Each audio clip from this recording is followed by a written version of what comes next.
There's a pink lake in Australia and it stays pink all year round. This is Lake Hillier, and it's located on the shores of the Research Archipelago, which is off the coast of Western Australia. The lake is about 600 meters wide and 12 kilometers long. Stays a bright shade of pink all year round. The water's always pink. It's just that some days it's a little lighter or a little darker, depending on the weather and the amount of algae and bacteria in the water. And we don't mean like a light, pale pink either. We're talking like Barbie girl pink. When there's a lot of them, the water turns a bright pink color.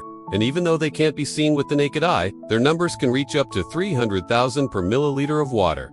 At first we thought maybe the color was only noticeable during certain times of the year, but we were wrong. Well, the answer might surprise you. You see, these tiny organisms are actually red algae and bacteria, and like all living things, they need to produce energy in order to survive. Now, while it may be tempting to take a dip in the super pink water, the low oxygen levels make it very difficult for humans to breathe. Not to mention the high concentration of salt in the lake can also make it hard to keep your eyes open underwater. But instead of using photosynthesis like plants do, they use a process called chemotrophy, which is a cool way to make energy from chemicals. In fact, those tiny organisms are the reason why the lake is pink in the first place. But unlike photosynthesis, which produces oxygen as a byproduct, chemotrophy does not. In fact, it consumes oxygen. So when the red algae and bacteria in Lake Hillier are converting chemicals into energy, they're also consuming a lot of oxygen in the process. This creates an environment that is not only pink, but also low in oxygen. But you're probably wondering, why do these microorganisms make the lake pink? In short,